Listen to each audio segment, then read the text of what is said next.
which represents how much the resistance of a material changes per degree ng temperature change. So, di ba? May nakikita tayo diyang conductors. Nakikita niyo yung conductor. Yun yung blue arrow line, right? So, ito ay isang positive temperature coefficient. Ano po meaning nun? As seen in the blue line of our graph here, resistance class increases as temperature rises. So habang po tumataas ang ating resistance, tumataas din po yung ating temperature. So are we clear on that? Oh, goods. So in metals class, kunyari sa mga bakal, yung heat po nagkokos yun ng atoms para mag-vibrate more violently. So, pag nag-vibrate yon class violently, it make it harder para yung electron class ay mag-flow through the traffic jam na tinatawag or yung moving ng nuclei na meron. So, meron tayong conductor, which is positive temperature coefficient. Meron naman tayong semiconductor and also yung ating insulator. They are both negative temperature coefficient. So, anong meaning nun? Yun yung red arrow line na nakikita natin sa ating screen. So, the resistance actually class decreases. Bumababa yung resistance kapag yung temperature ay bumababa or umiinit. So their resistance class is actually decreases as they get hotter. Ano?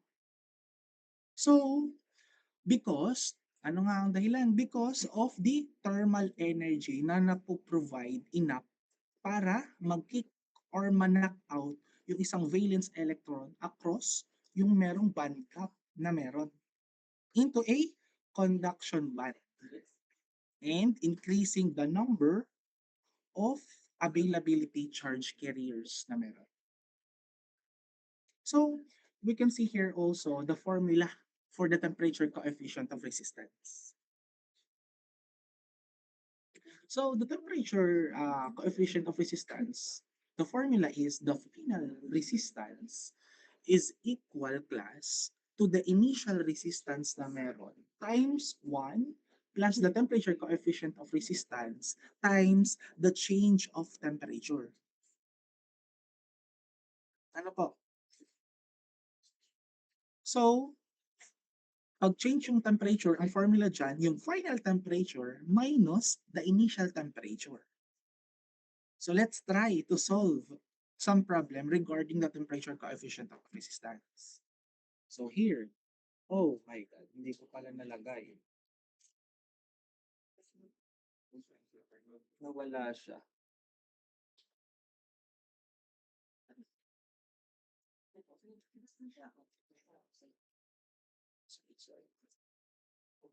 Hindi ko pala nalagay. Saan siya na?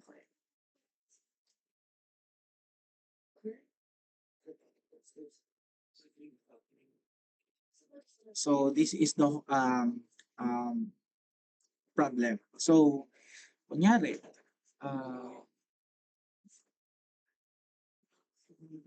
a copper wire has a resistance of 10 ohms. 10 ohms at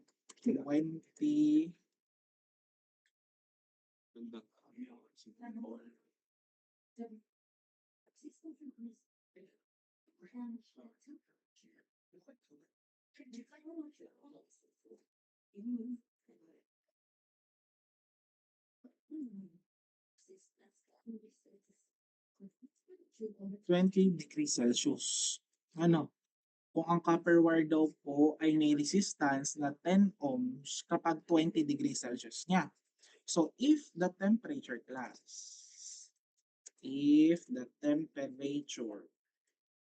so igit na natin. if the temperature class, the temperature coefficient, or yung tinatawag nating A, ano, temperature coefficient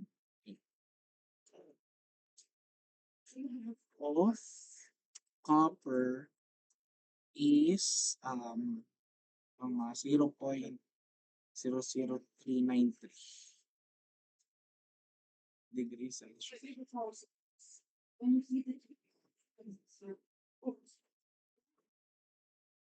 If a copper is 0.00393 degrees Celsius, what will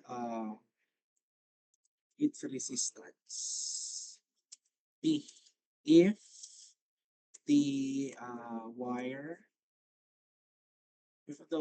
hits up to um 70 degree 70 degrees Celsius during use.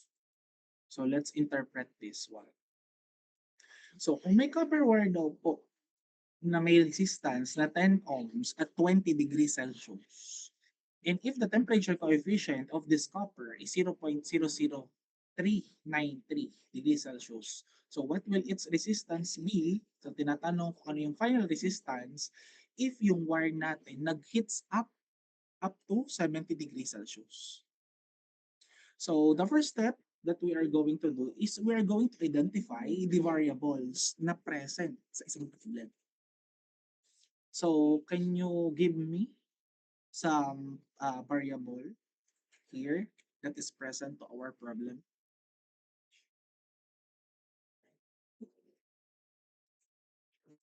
Hello, meron ba akong kausap? Nalilitan ko kayo? So, kaya natin.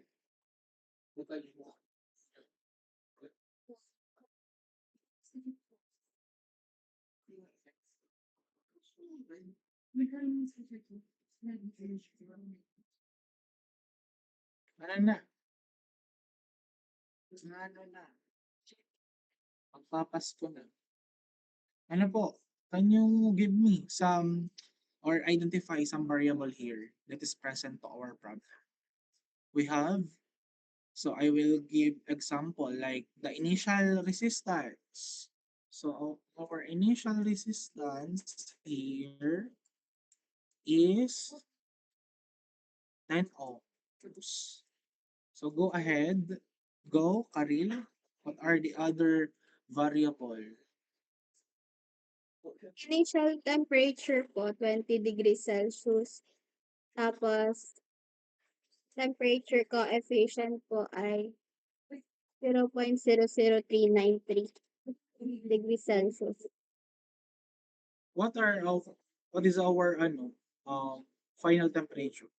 70 degrees Celsius po. How do you know that our final temperature and initial temperature is that value? Can you explain why?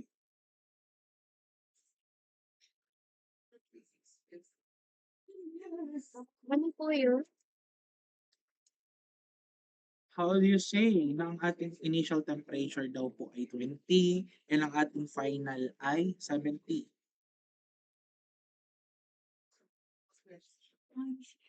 Ang po ng given na initial resistance.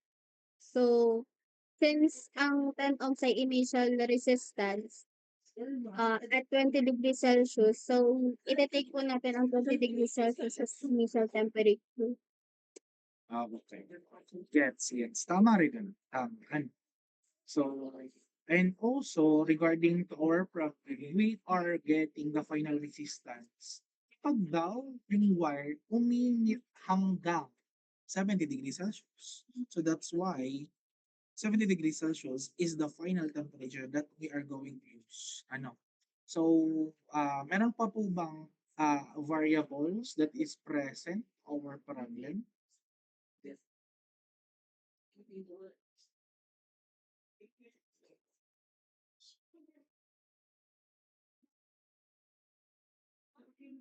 I need your verbal response.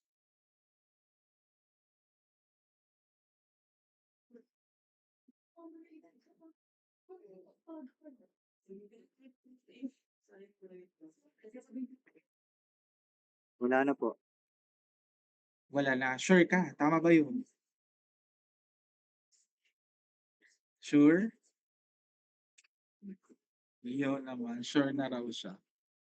It's correct. And so that are the variables that are present to our problem. So the next step is we are going to plug this to our formulas. To our formula rather. Ano. So what is our formula for this temperature coefficient? R is equals to saan? 10 times 1 plus the temperature coefficient times the change in temperature. So can you give me the final answer for this or the final result for this problem? Yes, go, Puryo. 11.97 po. 11.97, goods. 11.97 ano? Hello? We are referring to the resistance. 11.97 ohms po. Yon, exactly. So, same? Same ba sa iba? Okay, so that is 11.97 ohms or to be exact, 11.965 ohms. Ano po? So we are done here with our temperature coefficient of resistance. Naunawaan po? Naunawaan? Gets ba? Gets? Apo. Chicken? Chicken nuggets. Okay. So before we dive to our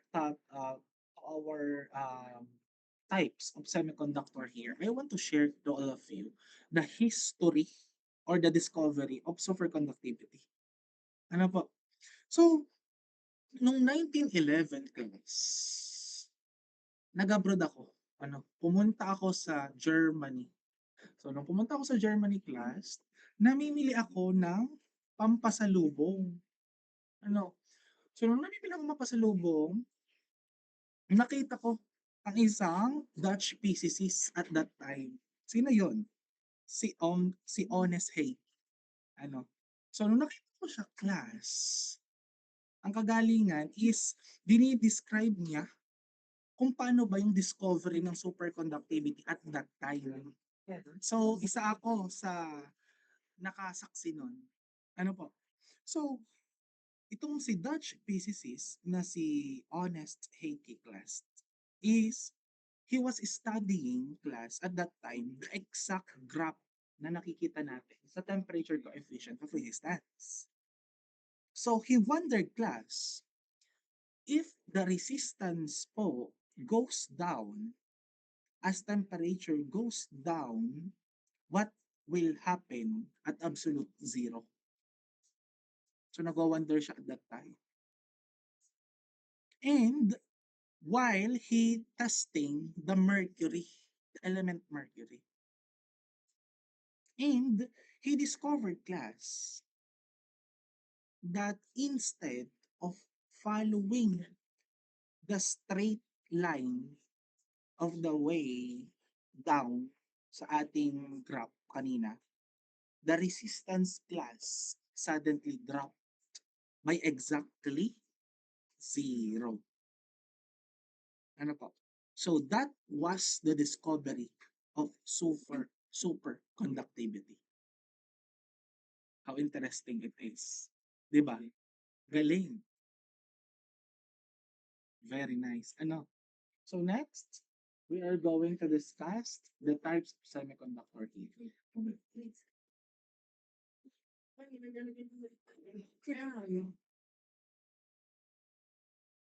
Sino yun?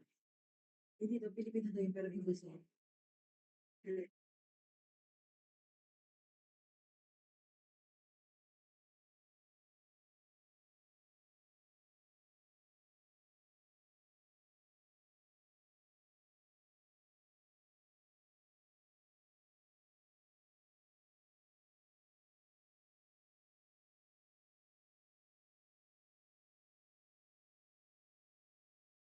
Sorry for the questions.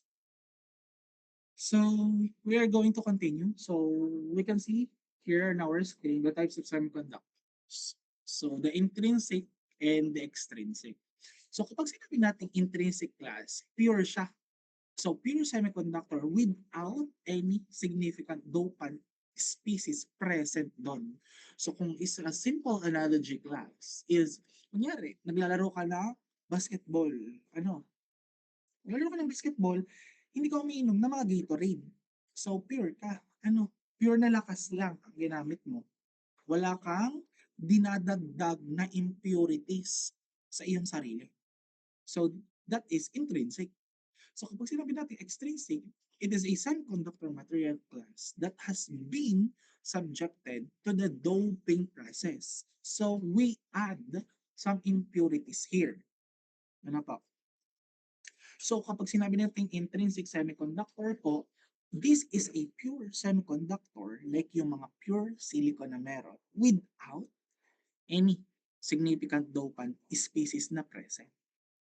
So in this state class, yung every silicon atom is perfectly bonded saan po? Sa mga neighboring using its 4 valence electron na meron. So, yung pure silicon is actually class A poor conductor. Why?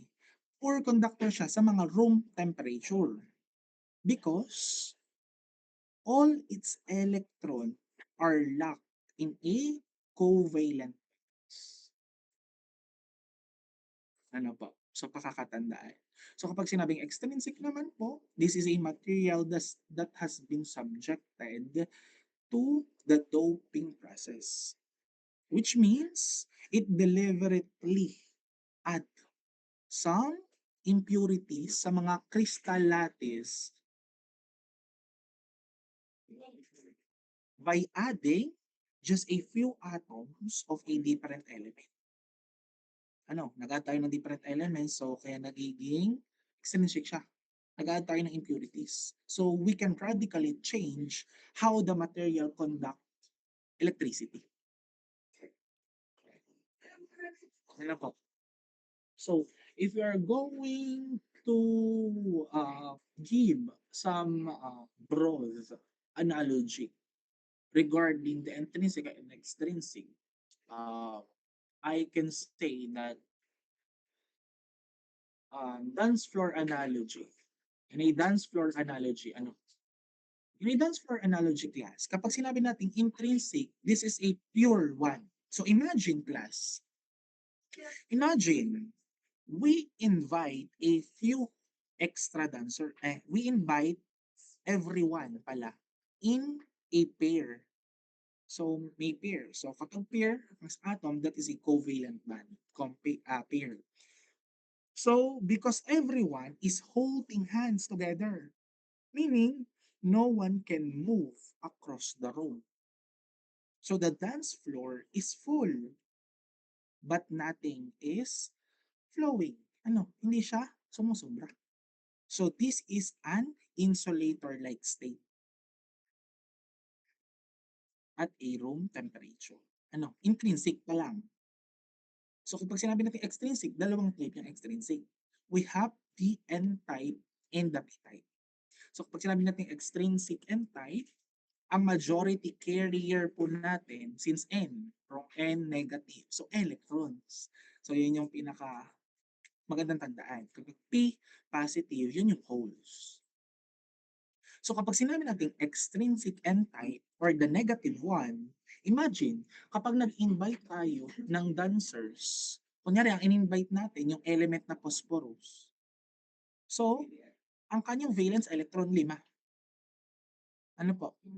So instead of 4, merong excess. Ano? Yung pa-fifth electron po class has no partner. So, magwawander siya dun sa floor. So this impurity class provides a negative charge carriers. So that's why extrinsic N-type siya. So next, we have here the extrinsic P-type. Sa extrinsic p-type class, ito yung positive. Conversely, ano? So imagine, nag-invite naman tayo ng dancer sa isang dance floor analysis. Like yung boron. Kapag yung boron po, ang valence electrons niya tatlo. Ano po? So they bond class with 3 neighbors. Yung sa tatlong neighbors niya. At mag-iiwan yung class ng empty spot. Kanina 4, so partner-partner. Ngayon yung boron 3 lang. So may naiwan na isang spot. Yun yung hole. Where dapat yun yung fourth electron should be. Ano? And when a nearby electron jumps into the hole, it leaves a new hole. Yan ay yung isang electron jump sa isa pa.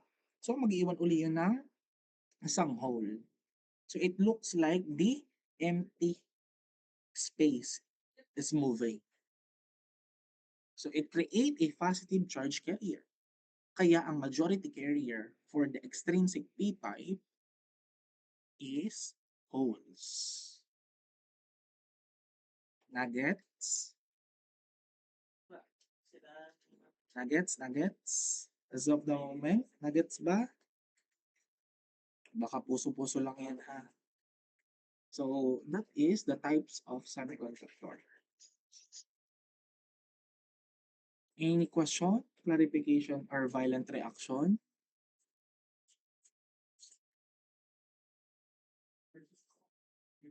Hello?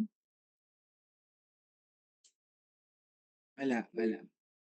Wala po. Okay, go Karil. Sir, dun po sa sa N-type, ang sabi niyo po ay may excess na halimbawa po ay 5, 2 lang magiging pair dun tapos may excess. Ay dun po sa P-type na sinabi niyo, 3 which is may isang pair din po. Paano po naging sa P-type ay 'pag may hole ay magdadagdag ng isa para malipat yung hole? Tas dun po sa N-type ay excess, tini-treat lang siya as excess. Hindi. Ang kino-consider natin, pag sila'y nagbabad sa isang silicon, di ba pure ang silicon? So ang pure silicon, 4 ang kanyang valence electron, di ba? So yun yung ating standard.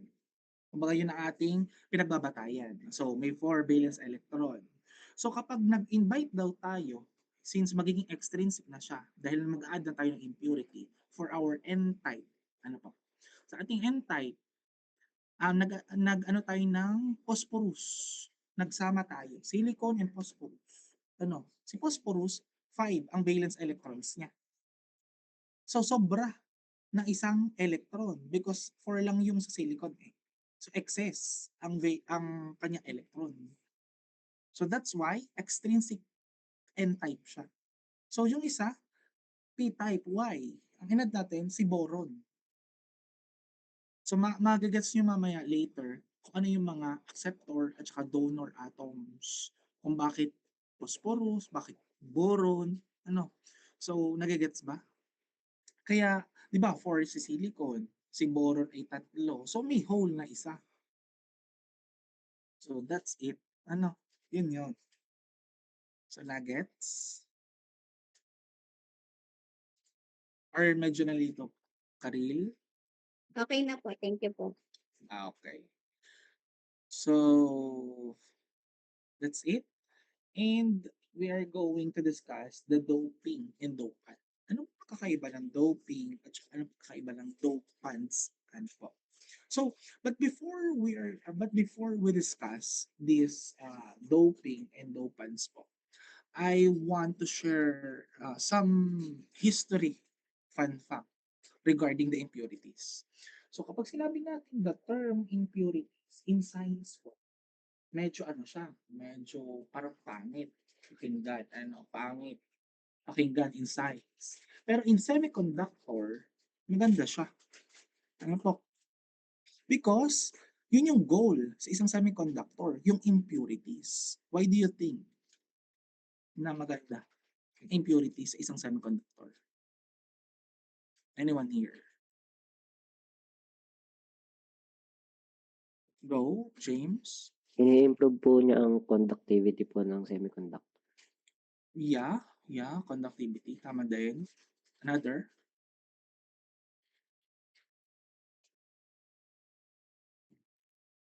Another. Hindi lang conductivity eh. Stability po. Yeah, hindi lang rin yun. Ano?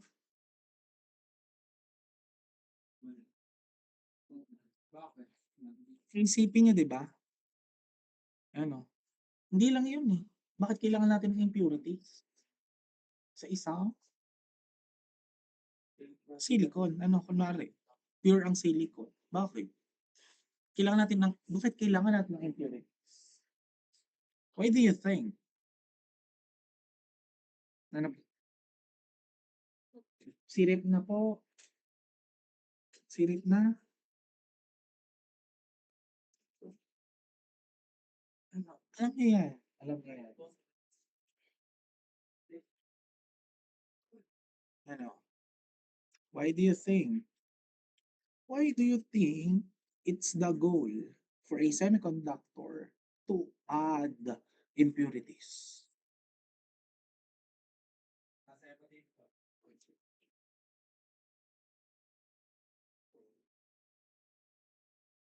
Sirit? Sirit?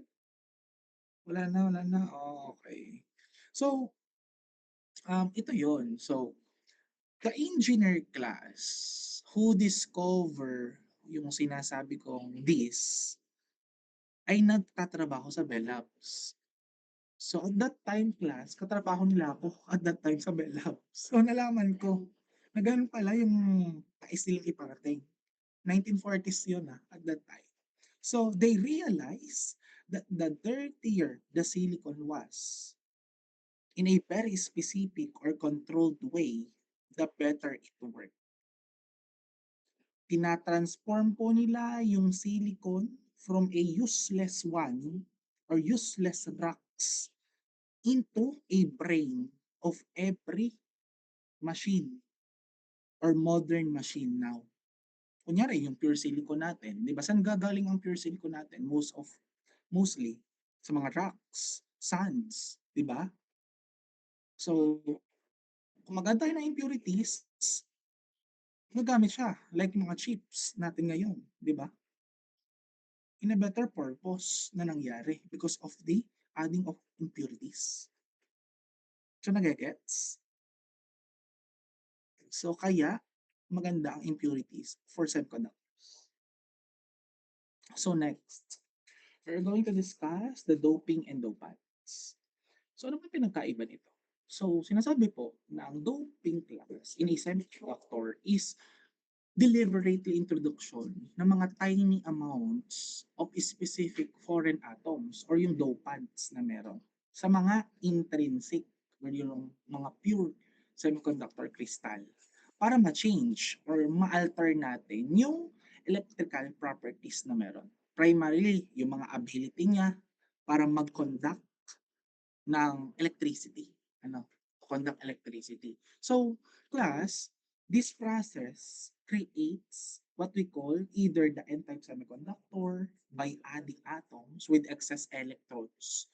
Like yung ang sinabi ko kanina, phosphorus, or sa P-type semiconductor by adding with a deficiency sa electrons like yung boron, forming yung basis for electronic devices like diodes and transistor. So ano nais sabihin? Ang nais lang sabihin po, kunyari, when a manufacturers add an impurity class to a semiconductor element, they call the process doping.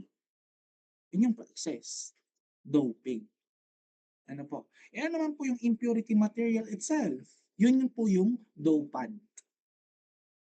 The impurity material itself is called the dopants. So dopants are deliberately chosen atoms class na nagki-create ng either the excess of free electrons na N-type doping or even yung excess ng positive charge hole, which is the P-type doping within the semiconductor crystal lattice. So, nagagets? Nagets? So, ang material itself, the dopants. Ang process ay what we call the doping. Gets po? Is there any question, clarification before we proceed? Then so far. Okay. So far, so good. Okay. So next, we're going to discuss the charge carrier. So we discussed earlier the intrinsic undope and the extrinsic dope. Ano po? So, in a charge carrier class, you can see here the p-type. Ano? So, p-type, pag sinabi natin p-type, extrinsic p-type, ano ang majority carriers? Hello? Anong majority carriers sa ating p-type? P-type. Ang majority carriers. Ang majority carriers. Ano po? Holes po. Very good. Holes. Dahil P, di ba? Ang ating clue, positive. So, holes. So, majority carriers ng N-type.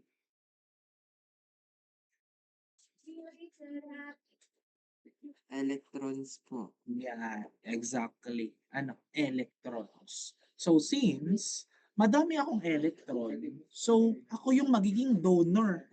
Ako ang magbibigay. So, kung sa donor atoms, madami ako, excess ako ng electrons. So, sa N-type, tinatawag din siyang pentavalent atoms or the donor atoms. Ano po? So, ano yung mga elements under ng donor atoms or the N-type or the pentavalent atoms? Yun yung clue na paa. Alam niyo yung paa? Phosphorus, arsenic, at saka antimony. So, those are the pentavalent atoms.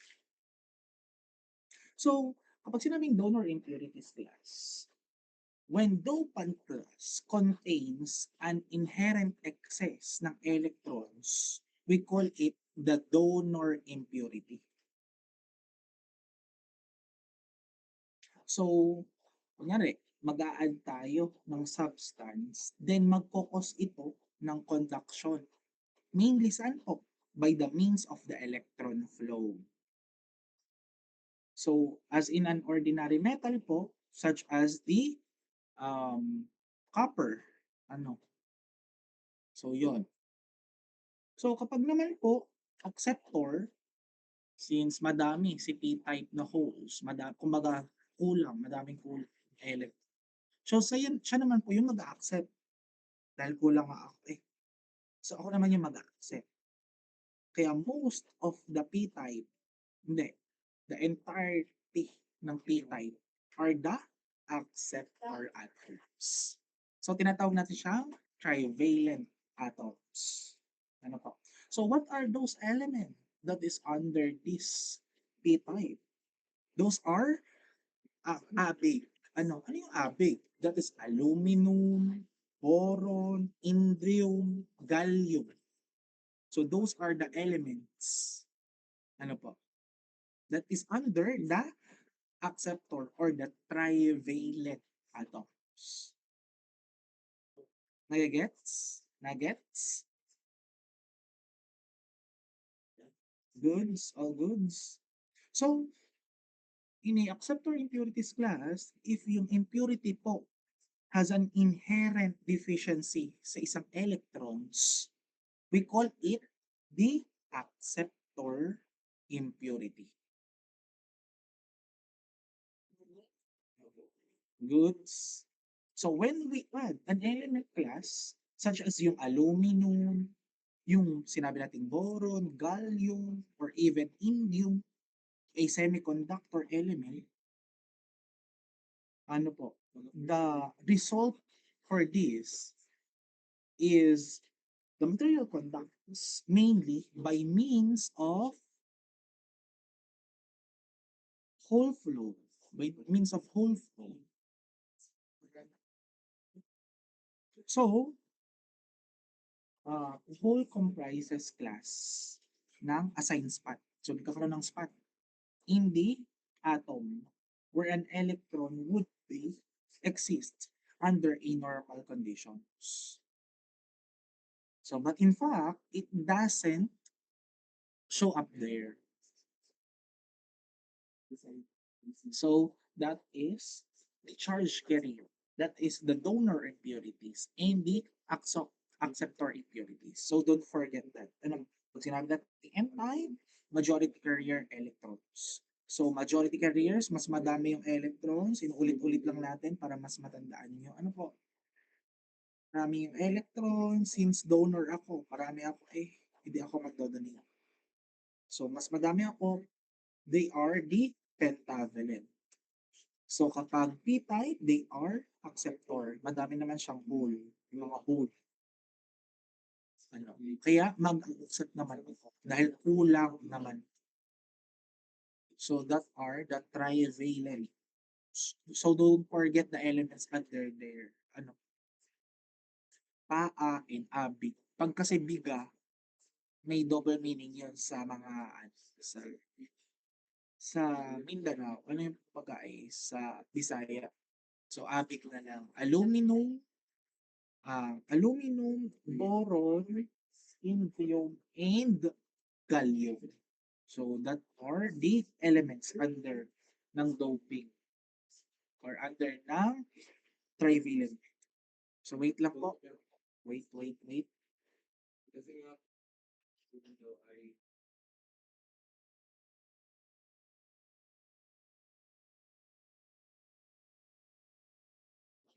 Wait lang. Pabalik lang ako ng earphone.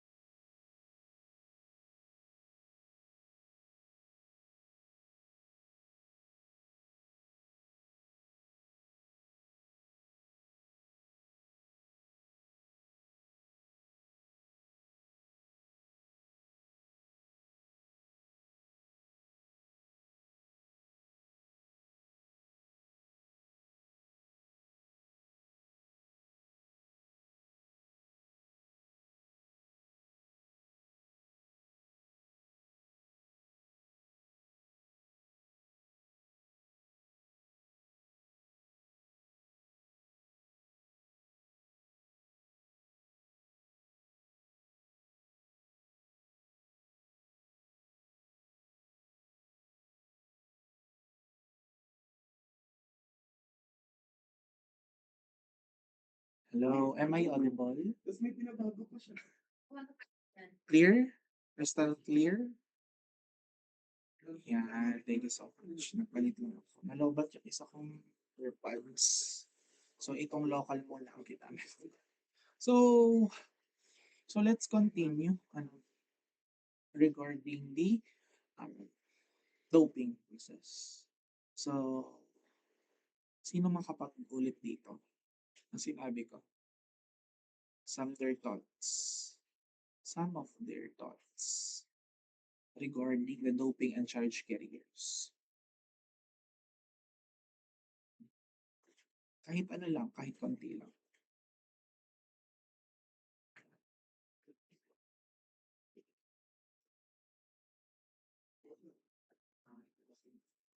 Regarding, go, Karin. Kapag po doping, yun po yung process ng pag-add po ng impurities. Tapos yung dopants po is the impurity itself. Tapos po, ang p-type o trivalent atoms, yun po, ang majority carriers po nun ay holes. Kaya po, siya nag-a-accept. Kumbaga may acceptor atoms po para po mapunan yung mga holes. Tapos sa n-type naman po, ang major carriers po ay electrons. Kaya po, since madami na pong electrons, nagdo-donate na po siya ng atoms. Kaya po may mga donor atoms.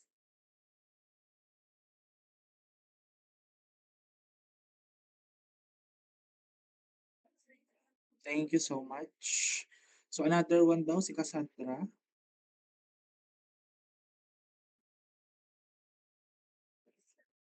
Stop. Ano yung grade ni Karil? Yun na rin yung iyan.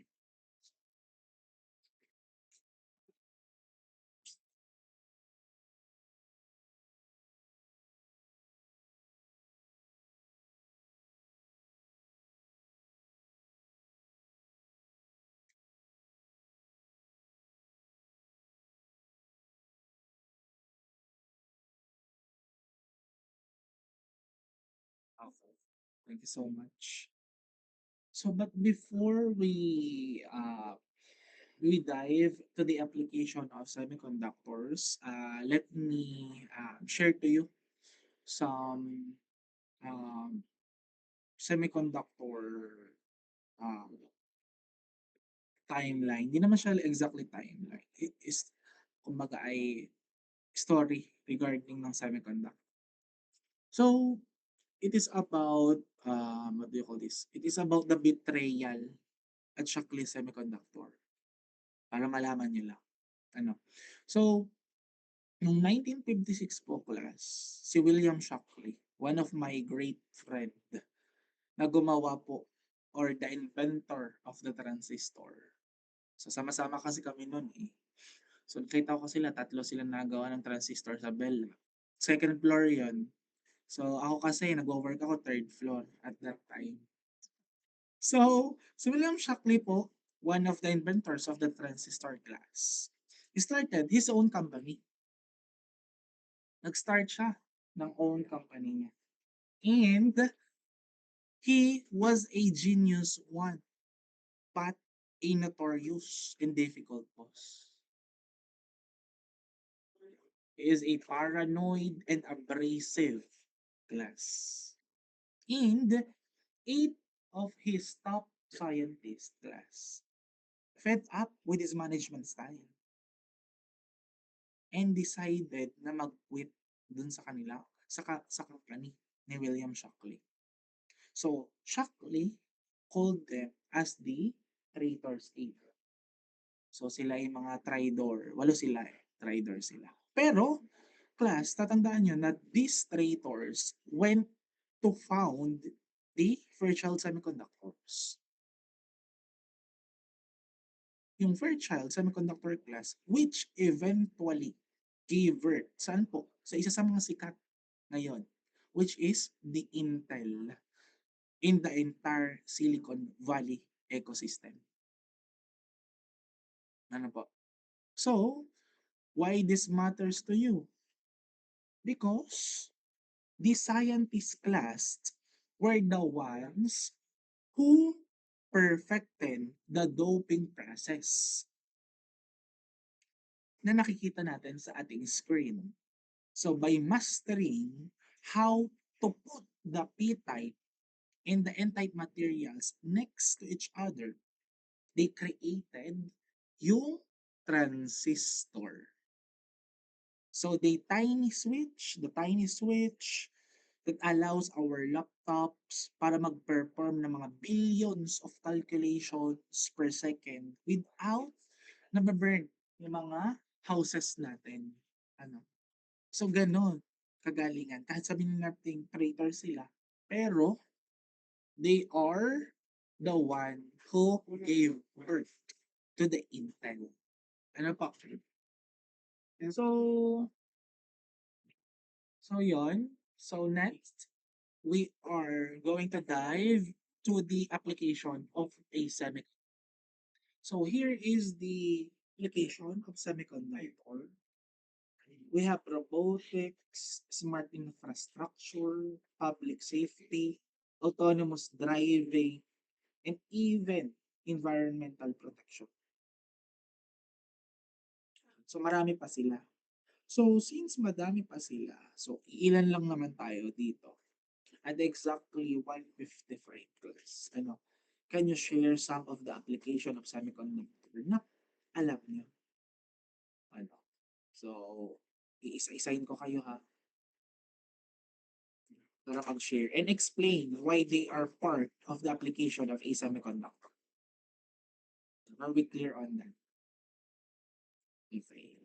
Mga 2:00 na balak. Para ano. So, medyo break last. Mag-conceptualize kayo regarding the application of semiconductor. So, I will, tatawag po ako later on. Isa-isa. So, exactly. Okay.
Yes, Karil?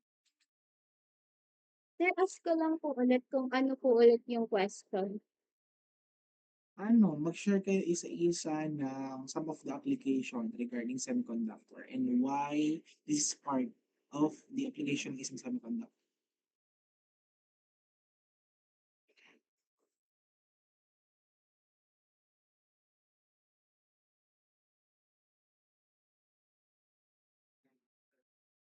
Part, can you explain?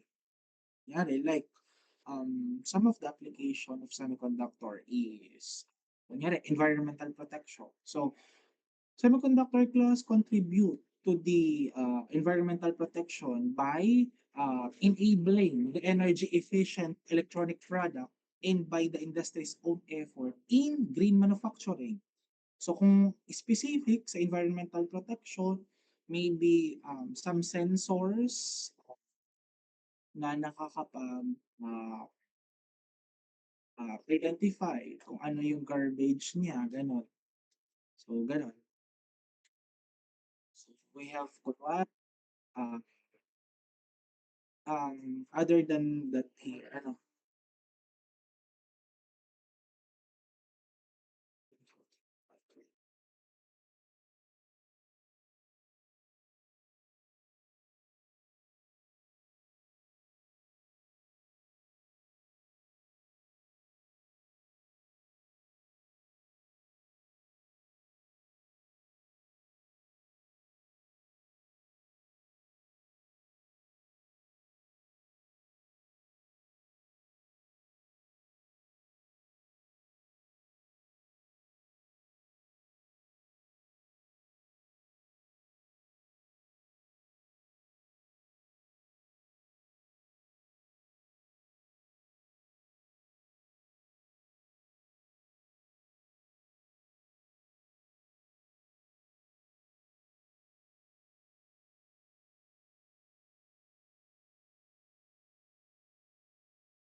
so let's start. Who wants to volunteer here?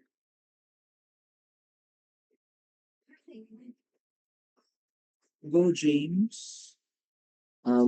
Isa pa pong application po ng semiconductor po ay sa medical field po, sa medical technology po. Kasi po natutulungan po ng semiconductor ang mga gamit. Halimbawa po, sa tulad po ng mga machines po na ginagamit po ng doctor like X-ray, CT scan, ganun po.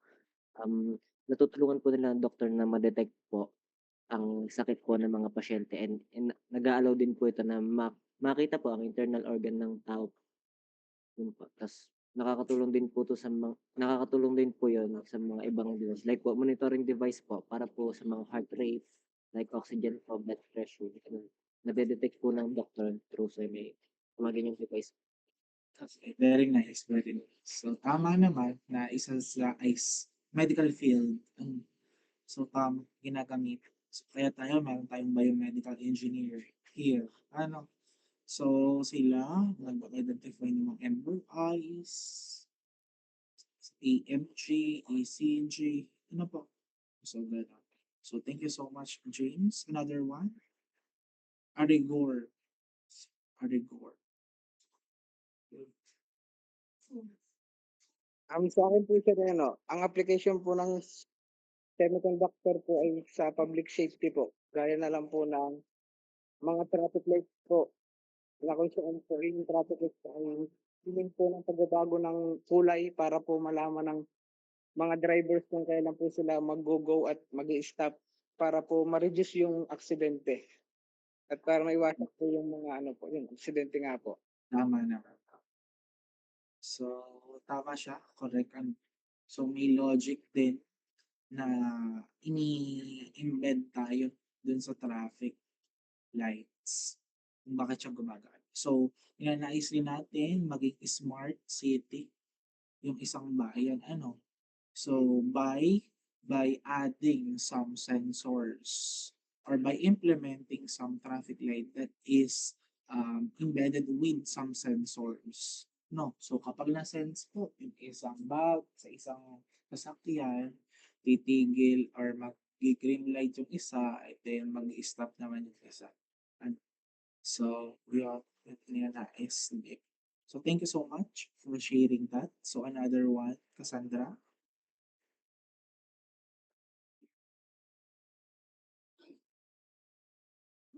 Yes, go.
That's correct. Yeah, exactly. So, good point yun na nakita mo anong pagkakaiba ng autonomous sa automatic. So, pag sinabing autonomous nga, yun nga, ini-interpret natin, ini-make real-time decisions. So, real-time. Diba? So, through sensors na nakapaloob. So, pero kung um, explain natin in a broader sense, merong difference. Pero kapag in a shallow sense, almost same sila. Ano po? So next, we have Prince, Kyle. Hello po. Hello po. Yes. So, yung example po ng application of semiconductor is ano po, sa mga GPS navigation system po. Dito po may mga semiconductor chip ang GPS. Katulad, pwede rin po ito sa cellphone natin or sa mga sasakyan mostly or sa kahit anong pong mga mga himpapawid sa mga sakayan po. Dito po, with use of this, kaya po ito importante. Yung mga satellite po, matatrack po yung exact location ng GPS. Makakatulong po ito sa mga driver or mga mga traveler na hindi po maligaw.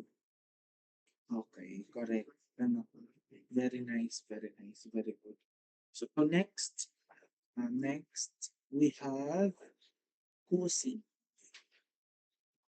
Hello po, Sir Ate Jel po. Yes. Ang isa din pong application po ng semiconductor po is yung mga appliances po sa bahay. Puwede po ito na ano po 'to, yang kumokontrol po sa kuryente para gumana ng tama. Katulad po ng mga ref, tapos washing machine at electric fan po. Katulad po ng sa washing machine, naka-set na po yung timer at kung gaano po kabilis ang pag-ikot po ng washing machine, yun lang. Correct, correct. Tama rin ako. Mostly, those devices are made from a silicon. Most. Mm. And that's it. So, hindi ko na isa-isahin pa uli kayo because baka tayo umabot ng kinabukasan. So, thank you so much for those who answers regarding the application of semiconductors. So, I'm so happy. Ano. And, uh, so, that is all about semiconductor. So, next week, we are going to discuss, or we are going to start with diode and diode application. So, it is more interesting, I think, than this semiconductor. So, in advance, you can study. You can study in advance regarding the diode and the diode application. So, for now, that is semiconductor. Ano po? So, thank you so much for your time. As always, Padayon Engineers. Thank you. Thank you po. Thank you po. Thank you po. Thank you po. Thank you. Advice. Thank you po, sir.